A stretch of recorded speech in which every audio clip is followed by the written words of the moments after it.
하나님의 말씀은 누가복음 4장 31절에서 44절까지 말씀입니다.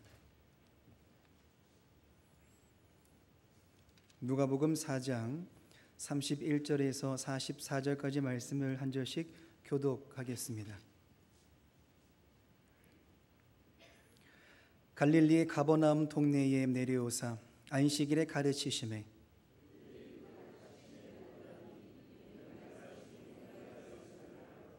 회당에 더러운 귀신 들린 사람이 있어 크게 소리질러 이르되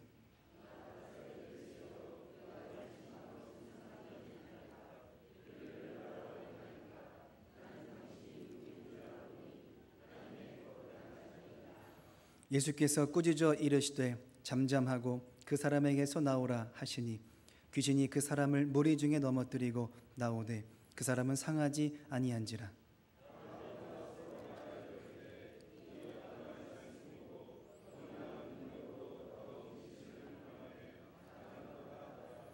이에 예수의 소문이 그 근처 사방에 퍼지니라.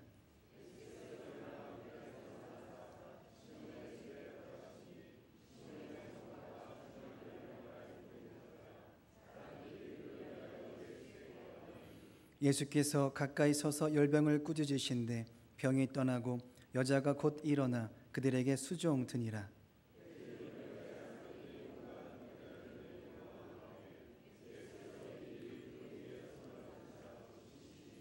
여러 사람에게서 귀신들이 나가며 소리질러 이르되 당신은 하나님의 아들이니이다. 예수께서 꾸짖으사 그들이 말함을 허락하지 아니하시니 이는 자기를 그리스도인 줄 알미러라.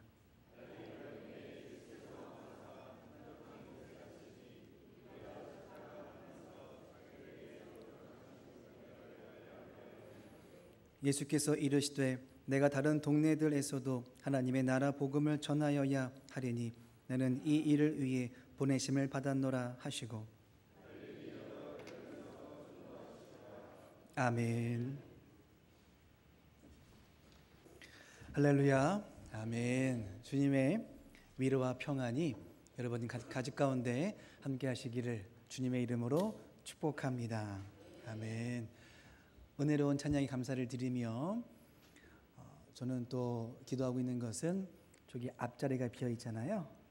한 5분 더 모집하겠습니다. 여러분들 기도하시면서 더 함께 하시면 감사를 드리겠습니다. 성령에게 이끌림 받은 주님께서 광야에 시간을 보내신 다음 시험을 당하십니다. 그 시험의 주제가 참으로 쉽지 않은 주제였죠. 인간적인 입장에서 본다면 부담스럽고 또 혹할 만한 것이기도 했다라는 것입니다. 모든 상황을 말씀으로 다 이겨내시고 주님께서는 회당에 오셔서 말씀을 하시는데 지난 17절 말씀이었죠.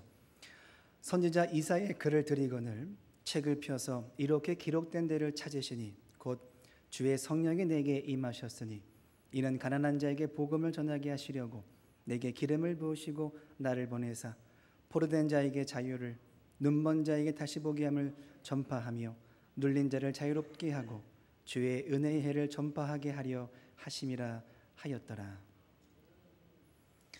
예수님이 이 땅에 오셔서 하나님의 관심이 어디 있는가라고 했을 때 예수님이 찾아가시고 또 언급했던 사람들을 본다라면 가난한 자, 포로된 자, 눈먼 자, 눌린 자라는 것이죠. 사회적으로 함께하기 어려운 사람들, 평상시에 만나지 않았던 사람들에게 주님이 그들을 언급하시면서 은혜의 해를 선포하셨다라고 말씀을 한다라는 것입니다. 하나님의 관심이 어디 있는가? 어디로 가야 하는가라고 하는 질문 앞에 오늘 이 말씀을 통해서 우리의 발걸음을 향해야 하겠다라는 것이죠. 그리고 이어진 말씀을 통해서 하나님의 관심이 어디 있는가를 분명하게 언급하셨다는 겁니다. 3년 이상 감으로 인해서 온 지역이 메말라 버렸습니다. 먹고 살기가 어려운 것을 넘어서 한 끼도 먹기가 어렵고 하루에 한 번 먹기도 어려운 상황이 생겨버렸죠. 그 어려운 상황은 한 가정이 아니라 온 지역이었고 이스라엘 백성들도 이 일에서 벗어날 수 없었다는 것입니다. 그런데 그러한 문제 앞에 섰을 때 하나님께서는 엘리야를 통해서 한 과부를 찾아가게 하십니다. 만나게 하시죠. 은혜를 허락하십니다. 하나님의 은혜가 필요한 자가 한 사람이었는가? 가뭄의 피해를 입은 자가 한 가정이었는가? 그것은 아니었죠. 온 지역이었습니다. 그런데 이방 사람 가정에 하나님의 은혜가 임했고 복이 임했다는 것이죠. 엘리사를 통해서 허락하셨던 일은 이스라엘 백성들 중에서도 나병 환자는 있었습니다. 아픈 사람이 있었죠. 그런데 주님께서는 그를 통해서 나아만 장군을 만나게 합니다. 같은 민족도 아니라 이방 민족의 장수를 만나게 하시죠. 낫게 하십니다. 나병으로 고통당하는 가정이 또 사람들이 없었을까? 있었죠. 하지만 그들에게 임하지 않고 이방 나라 사람 장군에게 임했다는 것입니다. 그러면서 예수님께서는 당시에 함께하지 않았던 사람들을 다시 한번 언급하시면서 가난한 자, 눈먼 자, 눌린 자, 포로된 자를 다시 한번 우리를 통해서 확인케 하시며 더 나아가서 오늘 저와 여러분에게도 그의 관심과 사랑이 있다라는 것을, 우리를 버리지 않았다는 사실을 한 번 더 우리에게 알려주고 있다라는 것이죠. 이 문제 때문에 주님께서는 먼저 세례를 받으시는 그 순간에 성령 충만한 사건을 성경을 통해서 우리에게 증언하고 있다는 것입니다. 그 말은 예수님이 앞으로 하셔야 할 일, 마주쳐야 할 문제들은 인간의 생각과 판단으로는 감당할 수 없는 문제인 것이고 성령의 충만함을 입어야만 이 문제를 다룰 수 있고 순종할 수 있고 감당할 수 있다라는 것입니다. 그러니 성령의 인도하심이 아니고서는 광야로 갈 필요가 없다는 것입니다. 주님의 인도하심이 아니고서는 죄가 많은 인생들에 갈 필요가 없다는 것입니다. 주님이 아니고서는 이 교회에 나올 필요가 없다는 것입니다. 은혜가 아니고서는 예배를 드릴 이유가 없다는 것이죠. 우리가 모든 생활이, 믿음 생활은 말할 것도 없으며 하나님이 아니고서는 우리의 이 생활을 이해할 수 없고 할 이유가 없다라는 것입니다. 그래서 세례 요한은 예수님에게 세례를 베푸시고 성령 충만함을 하나님이 허락하셨다는 것이죠. 오늘 우리에게도 기도의 제목이 성령 충만함의 간구를 해야 한다는 것입니다. 내가 하려고 하면 탈이 나죠. 그럴듯하게 될 수 있습니다. 우리는 지혜가 있고 능력이 있기 때문에 그렇죠. 하지만 어떤 것보다도 주님을 앞설 수 없다는 것입니다. 사람이 가장 뛰어난 사람일지라도 주님의 가장 연약한 모습보다도 못한 것이 우리의 뛰어남이라는 것이죠. 아무리 잘할지라도 주님보다 나을 수 없으며 대단할 수 없다라는 것입니다. 그러니 오늘 우리의 간구는 성령님이어야 한다는 것이죠. 하지만 예수님의 이러한 말씀 아래의 사람들은 그렇게 반가워하지 않았습니다. 불편했었죠. 장소도 장소였고 주의 은혜가 임했다라고 말하는 그 대상이 같은 민족이 아닙니다. 이방 나라 민족. 또 오늘 와서도 이야기하는 것은 마치 우리는 상관없이 다른 사람, 다른 민족, 가난한 자, 눌린 자, 함께하지 않았던 사람들을 언급하면서 우리는 은혜가 없지 않을까라고 하는 말도 안 되는 이야기를 지금 예수님이 하고 있다는 것이죠. 불편해집니다. 그런 예수님을 몰아내려고 하고 죽이려고도 하고 나중에는 정말 죽음에 이르도록 만들었다라는 것이죠. 하지만 주님께서는 그들의 생각도 하셨고 계획도 하셨고 마음도 하셨지만 그들의 삶의 차례를 유유히 지나가시더라라고 성경은 말씀했다는 것입니다. 말씀은 이어옵니다. 오늘은 사람들이 놀라다라는 제목으로 말씀을 전하도록 하겠습니다. 나사렛 지역에서 배척을 받으신 주님께서는 장소를 옮겨가셔서 가버나움으로 가십니다. 하나님의 관심이 어디 있는가를 한 번 더 확인케 하는 것이죠. 이곳만 아니라 저쪽에도 다른 동네에도 하나님은 관심이 있으시고 마음이 있으시고 계획이 있다라는 것입니다. 실제로 보여주시는 것이죠. 내가 보냄 받았다고 하는 사실과 증거, 하나님의 관심이 어디 있는가에 대한 확인을 직접 발로, 말로, 행함으로 모든 것을 순종하셨다라는 것입니다. 31절 말씀이죠.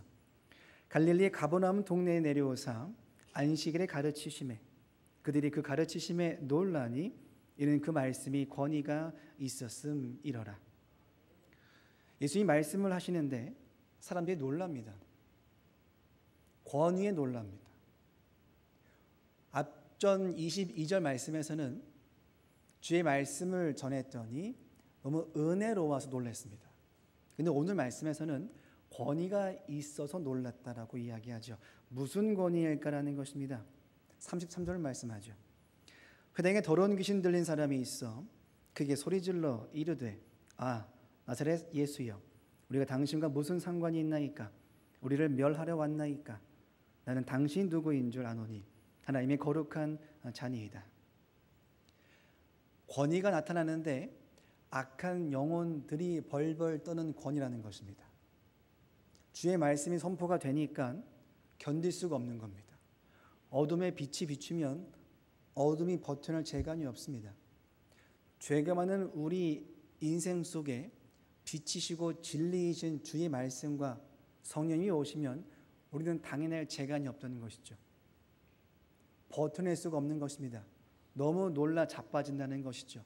떼굴떼굴 바닥을 뒹굴 수밖에 없는 것입니다. 나 죽었다라고 밖에 할 수 없는 것이죠. 나 살려주십시오라고 밖에 말할 내용이 없다라는 것입니다. 찌르면 아픕니다. 크게 찌르면 피가 나죠. 주의 말씀에 찔림이 오니까 불편해집니다. 하지만 그 불편함은 나를 죽이고자 함이 아니라 나를 살리고자 함이라고 하는 분명한 목적을 가지고 우리에게 말씀을 하고 있다는 것입니다. 우리는 그것을 가리켜서 말씀으로 변화됨이라고 이야기하죠. 사람의 변화는 상황이 있지 않습니다. 사람의 변화는 어른들의 잔소리 있지 않습니다. 어른의 잔소리에 아이들이 변했다면 우리 아이들은 가장 좋은 대학에 가장 좋은 직업을 갖고 있겠죠. 우리의 변화는 사람의 말이 아니라 오직 주의 말씀으로만 우리는 변화가 가능하다는 것입니다. 그 변화하고 싶다라면 가장 먼저 뭘 해야 되냐 하면 말씀의 빛을 우리에게 비춰야 한다는 것이죠. 성경은 말씀하고 있습니다. 히브리서 4장 12절 말씀이죠. 하나님의 말씀은 살아있고 활력이 있어 좌우의 날선 어떤 검보다도 예리하여 혼과 영과 및 관절과 고스를 찔러 쪼개기까지 하며 또 마음의 생각과 뜻을 판단할 수 있다라고 말씀합니다. 이러니까 못 견딥니다. 날선 검같이 예리하게 우리의 모든 것을 다 잘라내고 있으니 견딜 수가 없죠. 병원에서 의사가 메스를 들고 수술을 합니다. 마취를 해서 안 아프지 마취를 안 하고 하면 얼마나 아픈지 모릅니다. 주의 말씀이 그렇게 우리의 혼과 영과 관절과 고스를 찔러 쪼개기까지 합니다. 주의 말씀을 통해 변화되는 과정이라는 것은 그냥 그렇게 쉽게 바뀌는 게 아니라 이 정도의 과정이 있다는 것이죠. 그러니까 소리를 지릅니다. 견딜 수가 없습니다. 참을 수가 없습니다. 바닥에 나 뒹굴 수밖에 없습니다. 나 죽겠다라고 밖에 말할 수 없다라는 것이죠. 지금의 상황이 그러합니다. 소리를 지를 수밖에 없습니다. 그 말씀의 권위에 악한 영들의 사단들이 참을 수 없고 숨어낼 수가 없다라는 것이죠. 이 상황에서 벗어날 수 있는 방법은 소리치고 여기서 뭔가 내가 다른 방법을 간구하지 않으면 그들은 죽을 수밖에 없다라고 하는 것을 인식했다라는 것입니다. 그런데 이 상황을 보면 예사롭지가 않습니다. 지금 모여있는 장소를 우리가 확인했지만 회당입니다. 성전에 버금가는 위치에 권위를 가지고 있죠. 모든 사람들이 모여서 율법을 듣고 가르치고 배우는데 일을 삼았던 그런 장소였습니다. 함께 말씀을 나눴고 은혜를 나눴고 함께 믿음의 교제를 한 장소가 바로 이 회당이었다는 것이죠. 그런데 그러한 회당 속에 주님이 찾아오셔서 말씀의 권위를 보이시니 악한 영들이 뛰쳐나기 시작합니다. 이 말은 믿음의 교제를 오랫동안 했는데 옆에 있는 사람 안에 악한 영이 있다는 사실을 인지하지 못했습니다. 믿음을 가졌다라고 믿었는데 그 마음속에 사단이 가득했다는 사실을 전혀 몰랐습니다. 그 상태에서 뭘 했냐? 믿음의 교제를 했습니다. 말씀을 가르쳤고 배웠고 들었다는 것입니다. 우리는 그렇게 아둔하고 전혀 눈치를 채지 못하는 입장이라는 것이죠. 그제서 알았습니다. 말씀이 선포되고 난 다음 권위 앞에 그들이 뛰쳐나와서, 그것 또한 성경은 무리라고 이야기합니다. 한 사람이 아니라 여러 사람들 안에서 악한 영들이 반응했다라고 성경은 말씀하고 있다는 것이죠. 한 사람만 사단이 가득한 게 아니라 숫자적으로 많은 수가 그 장소에서 말씀이 선포되는, 믿음의 교제가 있는, 은혜가 있는 그 자리에 여러 사람들이 그렇게 다른 마음을 품고 악한 영들은 그들을 통해서 많은 이들을 잡고 잠식해 갔다라는 것입니다. 이 일은 오늘 우리에게도 놀라운 주제가 될 수밖에 없다는 것이죠. 회당이라는 곳에 사단이 있다라면 우리의 일상생활 속에서도 없다라고 말할 수 없는 것입니다. 있다라면 더 있겠죠. 믿음의 교제를 한 누군가가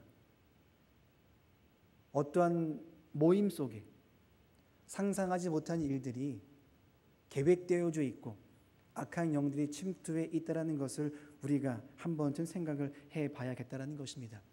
얼마 전 예수님께서 시험을 당하신 다음에 모든 것을 말씀을 물리치신 후 성경은 그 상황을 이렇게 정리합니다. 누가복음 4장 13절 말씀이었죠. 마귀가 모든 시험을 다 한 후에 얼마 동안 떠나니라. 예수님도 시험했고 시험을 끝난 후에 가지 않고 얼마 동안만 떠났다라고 성경은 이야기하죠. 다시 찾아옵니다. 방법을 달리하죠. 예수님을 믿는 사람들을 건드립니다. 예수님의 제자들을 건드립니다. 주변 사람들을 건드립니다. 예수님도 그러할진데 오늘 우리에게도 어떠한 방법과 어떠한 모습을 찾아올지 아무도 모른다는 것이죠. 심지어 가장 소중하고 가장 가까운 사람을 통해서도 이 일은 벌어질 수 있다는 것입니다. 그러니 깨어서 기도할 수밖에 없죠. 그러니 깨어서 확인할 수밖에 없는 것입니다. 교제를 하지 말라가 아니라 깨어서 이 문제 앞에 우리가 자각을 해야 한다는 것이죠. 주의 말씀에 귀신이 놀라 소리치자 예수님이 꾸짖으십니다. 성경은 말씀하죠. 35절 말씀입니다. 예수께서 꾸짖어 이르시되 잠잠하고 그 사람에게서 나오라 하시니 귀신이 그 사람을 무리 중에 넘어뜨리고 나오되 그 사람은 상하지 아니한지라. 다 놀라 서로 말하여 이르되 이 어떠한 말씀인고 권위와 능력으로 더러운 귀신을 명하며 나가는도다 하더라. 예수님이 귀신에게 명했더니 아주 간단하게 모든 문제가 해결됩니다. 말씀으로 제압하시죠. 주님이 하시니까 잠깐은 써졌지만 상함은 없다라고 이야기합니다. 하나님이 하시니 모든 것들이 순조롭게 평화롭게 상함 없이 완성되어지는 모습을 우리가 다시 한번 보게 된다는 것이죠. 이에 사람이 또 놀랍니다. 계속 놀랍니다. 앞전에서는 말씀의 은혜가 넘쳐서 놀랬고 방금 전에는 주의 말씀의 권위가 있어서 놀랬고 지금 이 상황은 주의 말씀에 능력이 있어서 놀랍니다. 주의 말씀을 들으니까 주를 만나니까 놀라죠. 이게 우리 믿음 생활이라는 것입니다. 우리는 주를 만나고 난 다음에 놀라야 하는 것이죠. 내가 이런 사람이었구나. 나에게 이런 은혜를 주셨구나. 이럴 때는 아멘 막 나오는 건데요. 이러한 이해 속에서 우리의 믿음 생활이 놀라야 한다는 것입니다. 가만히 있을 수 없습니다. 어둠 속에 빛이 임하면 어둠이 사라집니다. 주의 말씀이 나에게 임하면 죄가 드러나고 회개할 수밖에 없고 내가 누구인지를 확인할 수밖에 없다는 것이죠. 그러니 주의 말씀이 두렵고 떨리고 어찌 보면 불편할 수 있는 것이 놀라는 것이 우리 믿음 생활의 한 모습이요 과정이라는 것입니다. 그랬더니 결과가 무엇이냐?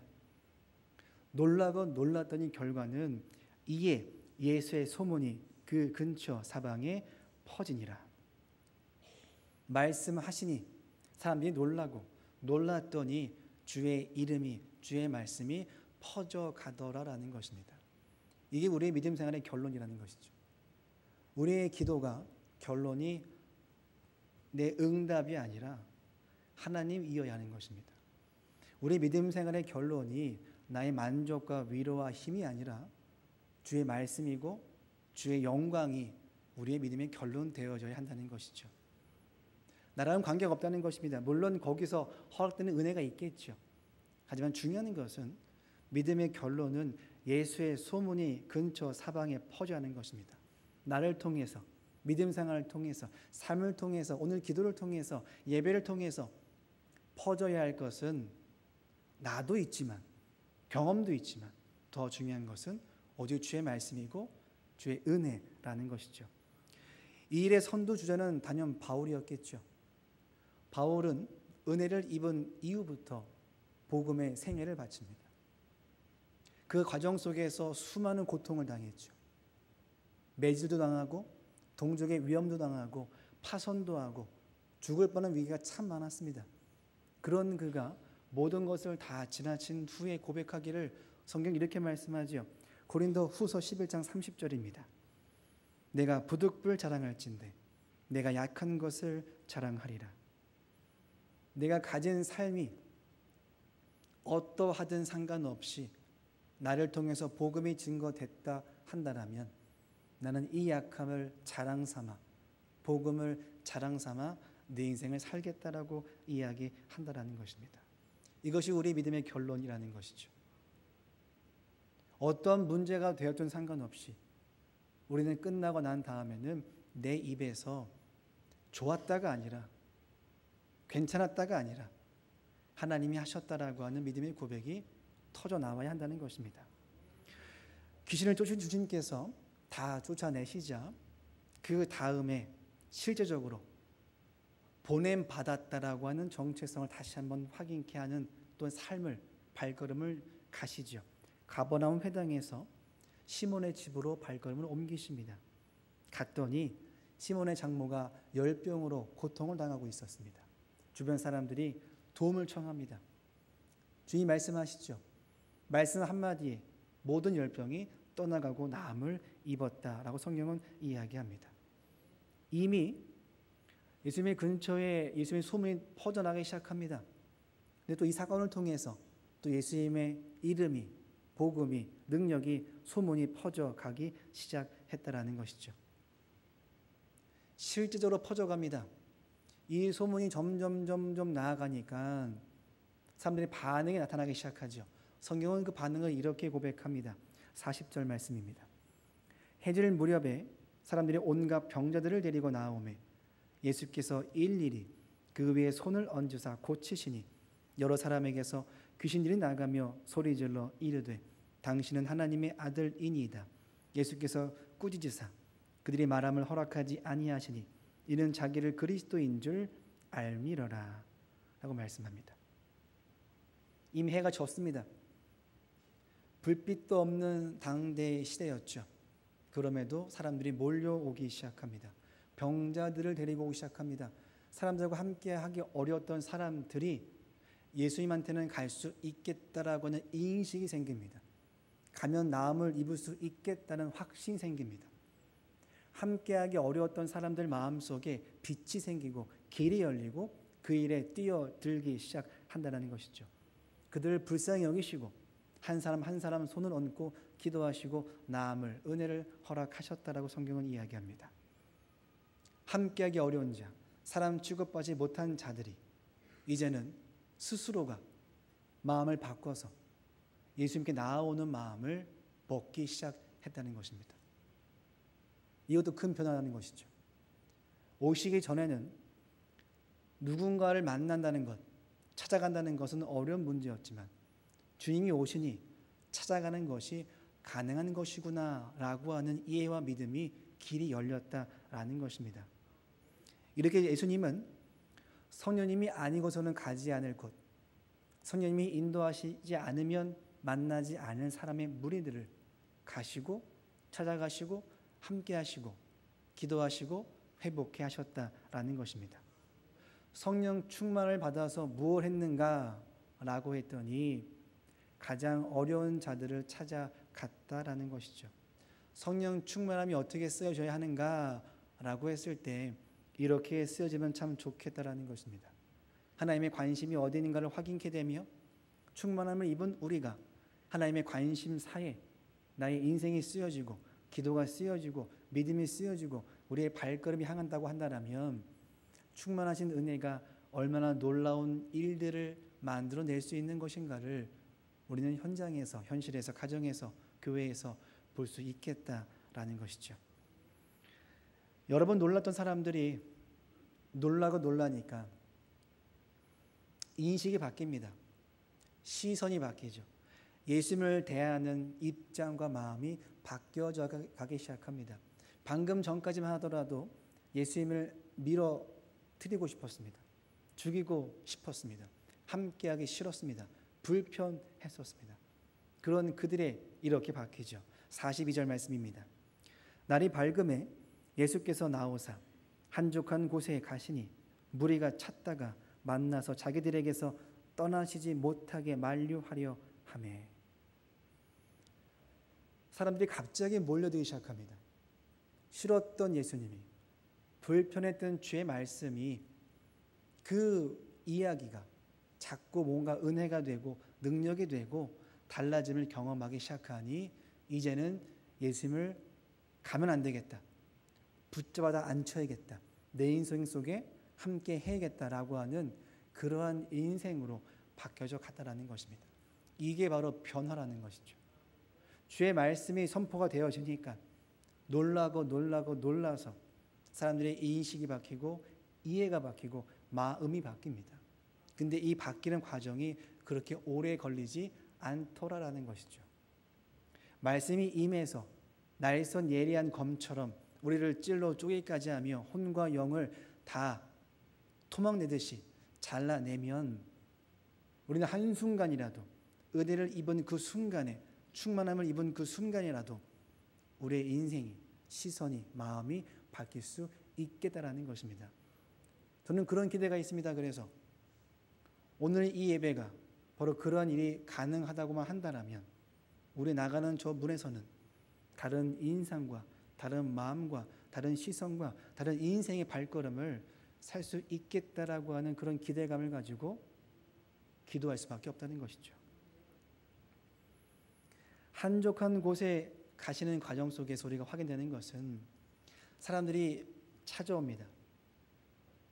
방금 전까지 하더라도 그들을 낫게 하셨죠. 그런데 찾아오시는 과정 속에서 예수님이 그들을 함께하지 아니하시고 자리를 이탈하십니다.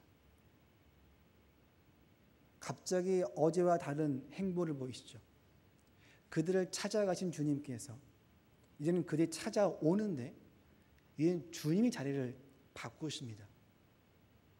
사랑이 많으시고 은혜가 넘치시는 주님의 행보처럼 보이지는 않겠다라는 것이죠.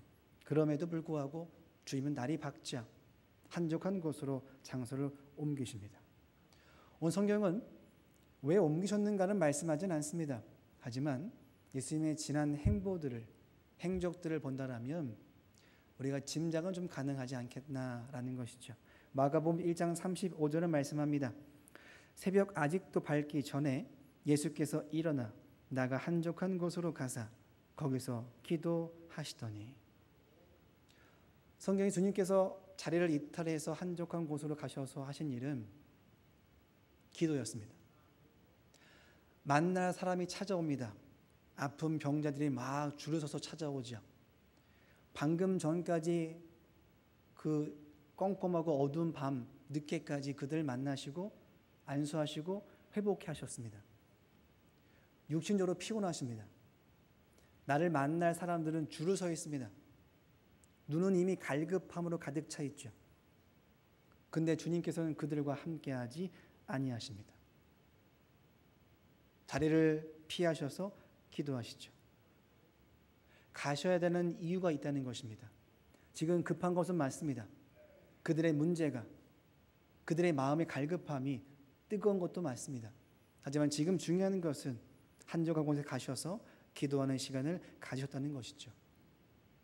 상황이 어떠한들, 육신이 어떠한들 지금 필요한 것은 성령의 충만함을 입어 주님과 소통하고 교통하며 내가 은혜를 입어 주의를 감당하는 것, 내가 이 땅에 왜 왔는가, 어떤 일을 감당해야 되는 것인가 라고 하는 한 번 더의 확인, 주의를 감당하기 위한 주의 은혜를 입는 문제가 가장 큰 중요한 주제였다라는 것입니다.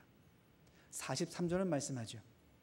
예수께서 이르시되 내가 다른 동네들에서도 하나님의 나라 복음을 전하여야 하리니 나는 이 일을 위해 보내심을 받았노라 하시고, 사람들 중요합니다. 기도해 주는 문제 중요하죠. 방금 전까지 그 문제 해결하셨습니다. 하지만 주님께서는 더 중요하고 더 해야 할 목적이 분명히 있었다라는 것입니다. 내가 이 땅에 왜 보냄받았는가, 내가 여기서 뭘 해야 되는 것인가에 대한 확신이 있었기 때문에 급한 문제라도 중요한 문제 앞에서 자리를 피하셔서 주를 찾으시고 기도하시고 성령 충만함을 입었다라고 성경은 이야기하고 있다는 것이죠. 이 말은 예수님은 어떤 상황에 되어든 상관없이 증거를 하셔야 했던 것입니다.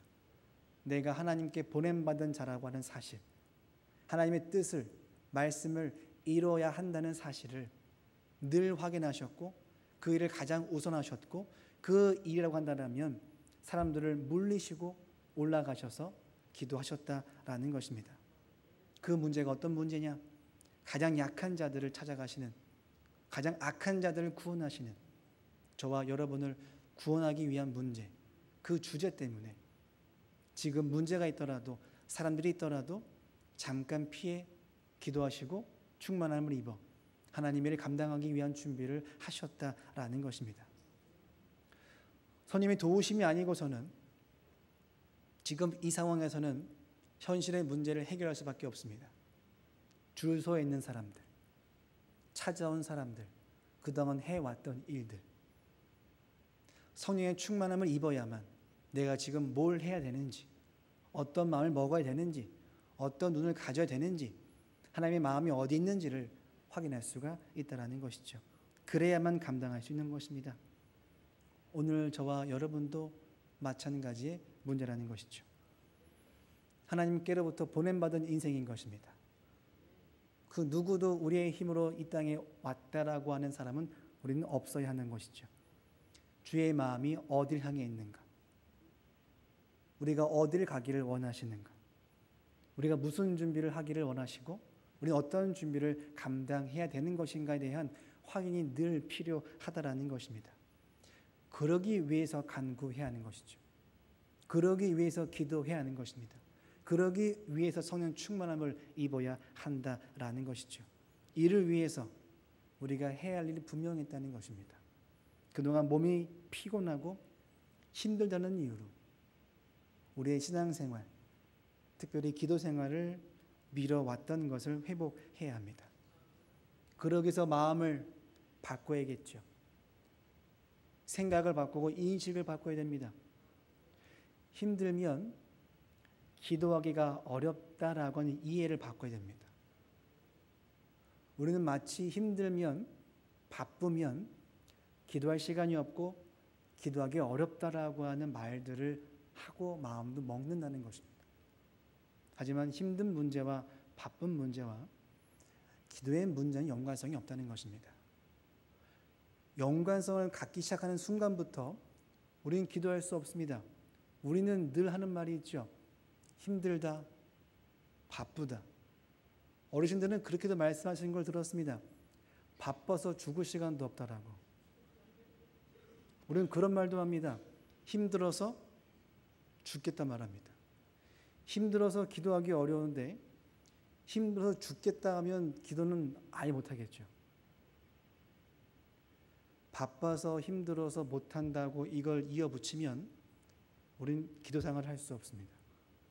주를 찾을 수 없고 간구할 수 없고 소통할 수 없다는 것이죠. 더 나아가야 됩니다. 주님이 많은 일들을 버려놓으시고도 사람이 찾아옴을 아시면서도 자리를 잠깐 바꾸셔서 한적한 곳에 가셨습니다. 우리도 그 시간이 필요하더라는 것이죠. 주를 만나는 시간, 주를 만나는 장소. 이 문제는 힘들고 바쁘고 문제와는 관련이 없이 내가 살기 위해서, 믿음으로 하기 위해서, 주의 인도하심을 받기 위해서라고 하는 우선순위가 생겼을 때 가능한 주제라는 것입니다. 이 일이 왜 중요하냐 하면 이렇게 보냄받았다고 한 사실을 확인하지 않으면 내가 이곳에 현실이 하나님의 인도하심으로 살고 있다라고 하는 확인이 되지 않으면 우리는 살아가는 모든 순간들마다 불만과 불평을 할 수밖에 없다는 것입니다. 내가 있는 그 자리가 하나님이 보냄받은 자리라고 믿어야만, 감사로 받아야만, 은혜로 받아야만, 성령 충만함으로 인도함 받아야만 불만과 불평이 아닌 감사로, 기도 제목으로 우리는 그렇게 주제를 받고 있다는 것이죠. 처음에 예수님은 불편했습니다. 사람들이 말씀을 듣고 놀라고, 듣고 놀라다 보니 예수님에 대한 인식과 시선이 바뀌어져 갔다라는 것이죠. 이 문제가 해결되지 않으면 우리는 어딜 가든 무엇을 하든 불만과 불평이 내 입에서 떠나지 않을 수밖에 없다는 것입니다.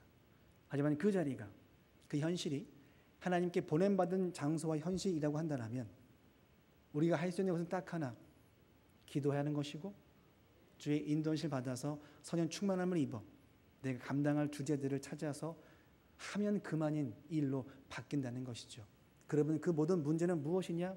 하나님이 인도하셨으니 그 문제와 상황은 우리에게 은혜라는 것입니다. 우리는 거기까지 우리의 믿음 생활이 이르러야 한다는 것이죠. 오늘 우리의 현실을 놓고 하나님의 관심이 어디 있는지를 보시기 바랍니다. 누굴 향해 있으며 어떤 일을 향해 있으며 나는 거기에 관심이 있으며 마음이 있는가? 그걸로 기도하시기 바랍니다. 간구하시기 바랍니다. 여러 가지 이유가 있겠죠. 여러 가지 이유는 좀 잠시 내려놓으시고 한적한 곳에 가셔서 주를 간구하시고 찾으시기 바랍니다. 성령 충만함을 이어 돌아오시면 잠깐이지만 우리는 잠깐의 은혜를 입어 다른 태도와 입장을 취할 수 있다는 것이죠. 그럴 때 믿음의 능력이 나타나 우리의 입술에서 고백이 나옵니다.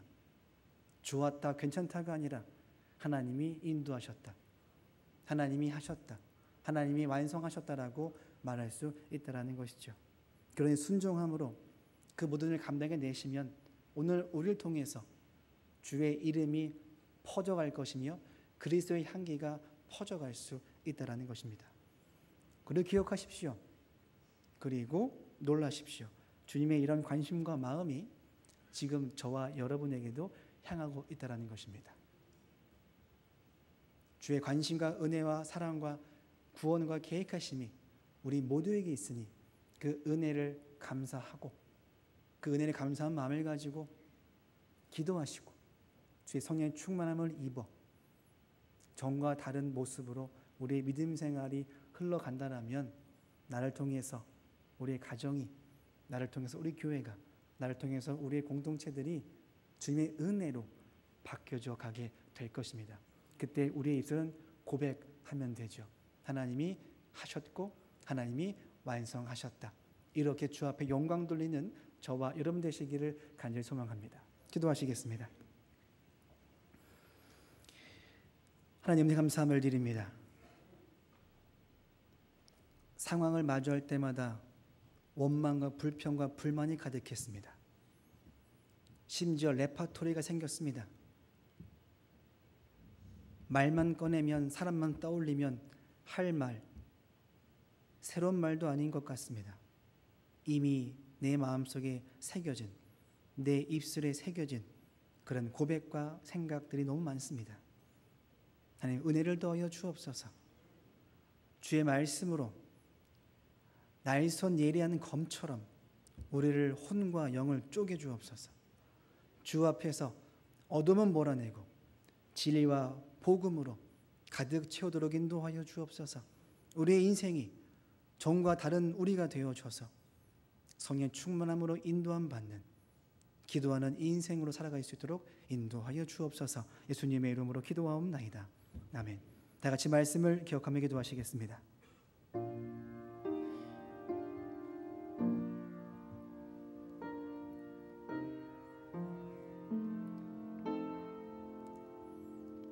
회당에 귀신 들린 자가 있음에도 알아차리지 못할 정도로 무딘 자가 우리였습니다. 주의 말씀을, 주의 인도하심을 알아차리지 못할 정도로 우리는 아둔합니다. 이런 자가 주님을 안다라고 말하고 믿음으로 산다라고 말하고 있습니다. 마치 주의 뜻을 다 아는 것처럼 우리의 교만한 마음을 용서하여 주옵소서. 먼저 내 안에 주님이 살아 계시는지, 자리를 차지하고 계시는지부터 확인케 하여 주옵소서. 내 안에 성령님이 계시는지를 확인케 하여 주옵소서. 그래서 주님께서 인도하시는 것대로 우리가 순종하도록 인도하여 주옵소서. 이를 위해 먼저 간구하게 하시며, 이를 위해서 먼저 엎드려 회개하게 하시며, 이를 위해서 먼저 성전을 찾아 올라오도록 인도하여 주옵소서. 말씀을 기억하며 함께 기도하시겠습니다. 하나님 감사합니다. 회당에 귀신 들린 자가 있음에도 알아차리지 못합니다. 무딘 자입니다. 그것이 우리입니다. 주님, 우리의 완악함을 용서하여 주옵소서. 마치 주의 뜻을 다 아는 것처럼 생각합니다. 아는 것처럼 말합니다. 주님, 우리는 다 할 수 없습니다. 주의 은혜를 간구합니다. 성령 충만을 간구합니다. 우리에게 갈급함을 허락하여 주옵소서. 우리에게 말씀하여 주옵소서. 혼과 영을 쪼개기까지 하시는 주의 그 날선 예리한 검으로 우리를 그렇게 만들어 주옵소서. 이제는 종과 다른 우리가 되게 도와주옵소서. 전에 했던 내가 아닌 오늘부터 새로운 내가 되어 시선이 바뀌고 마음이 바뀌고 입장이 바뀌고 태도가 바뀌고 삶이 바뀌게 하여 주옵소서. 이 모든 것은 주님으로만 가능하고 말씀으로만 가능합니다. 우리가 말씀의 충만함을 허락하여 주옵소서. 한 번 더 기도하시겠습니다. 하나님의 말씀의 능력을 경험케 하여 주옵소서. 하나님의 말씀의 권위를 인정케 하여 주옵소서. 주의 말씀이 날서는 검보다 예리함을 알게 하여 주옵소서. 그러니 사람의 말과 세상의 길로 나를 판단하지 않고 오직 주의 말씀으로만 보게 하여 주옵소서. 이 일을 위해서 시간을 내게 하시며 장소를 만들게 하시며 기도케 하여 주옵소서. 기도하고 싶은 갈급함을 허락하여 주옵소서. 기도하기를 즐겨하게 도와주옵소서. 기도하지 않는 죄를 범하지 않도록 인도하여 주옵소서. 다 함께 말씀을 기억하며 함께 기도하시겠습니다. 하나님 감사합니다. 주의 말씀의 능력을 경험케 하여 주옵소서. 주의 말씀의 권위를 인정케 하여 주옵소서. 주의 말씀이 얼마나 예리한가를 알게 하여 주옵소서. 갈급함을 허락하여 주옵소서. 기도하고 싶은 마음을 품게 하여 주옵소서. 말씀을 보고 싶은 마음을 품게 하여 주옵소서. 주의 뜻을 알고 싶은 마음을 품게 하여 주옵소서. 주님, 우리의 마음을, 우리의 신앙을, 우리의 삶을 인도하여 주옵소서. 그래서 기도하기를 즐겨하게 도와주옵소서. 눈만 감으면 기도하게 도와주옵소서. 눈만 감으면 주를 떠올리게 하여 주옵소서. 시간이 나면 말씀 보게 하여 주옵소서. 주님, 그렇게 우리가 거듭나고 달라지길 소망합니다. 주여, 우리의 모든 인생이 머리끝부터 발끝까지 달라짐을 통하여 주를 간구하도록 인도하여 주옵소서. 한 번 더 기도하시겠습니다. 예수님은 어떤 상황에서도 가장 우선했던 것은 하나님이었습니다. 주의 말씀이었습니다. 아무리 급해도 아무리 중요해도 하나님보다 앞설 수 없습니다. 하나님을 우선하는 믿음을 허락하여 주옵소서. 그래서 하나님이 앞서는 일로 인해서 내가 하던 일을 멈춰야 한다면 멈추게 하여 주옵소서. 미뤄야 한다면 미루게 하여 주옵소서. 손해를 봐야 한다면 손해를 보게 하여 주옵소서. 이 일은 힘들고 바쁘다는 것으로 뒤로 미룰 수 없음을 알고 하나님의 관심이 어디 있는가를 확인케 하여 주옵소서. 더 나아가서 우리 교회 미래인 교회학교와 선생님들을 위해서, 우리 교회 환우들을 위해서 말씀을 기억하며 함께 기도하시겠습니다. 하나님 감사합니다. 어떠한 상황에서도 제일 우선했던 것은 하나님이었습니다. 가장 우선해야 될 것은 주의 말씀이었던 것입니다. 아무리 급해도 아무리 중요해도 하나님보다 앞설 수 없습니다. 주를 우선하는 믿음을 허락하여 주옵소서. 주를 앞서는 문제로 인하여 줘서 일을 멈춰야 한다면 멈추게 하여 주옵소서. 손해를 봐야 한다면 손해를 보게 하여 주옵소서. 진정한 승리는 하나님이 하셔야 가능하다는 사실 앞에 서서 주를 간구케 하여 주옵소서. 주의 성령의 충만함을 우리에게 허락하여 주옵소서. 주님 감사합니다.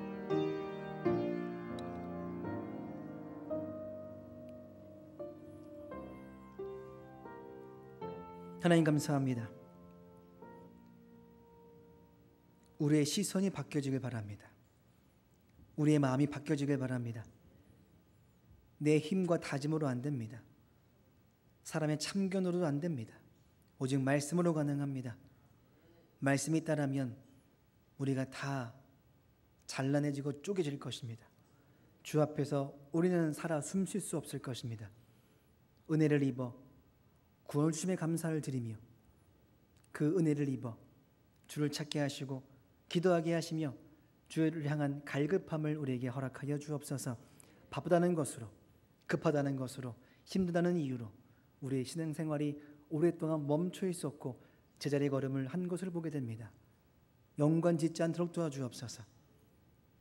우리 안에 갈급함을 주셔서 주를 간구케 하시며 주를 통해서 성령 충만함을 입어 인도함 받아 순종하도록 인도하여 주옵소서. 그래서 결국엔 주님이 하셨다라고, 주님이 완성하셨음을 보게 하시고 고백케 하여 주옵소서. 예수님의 이름으로 기도하옵나이다. 아멘.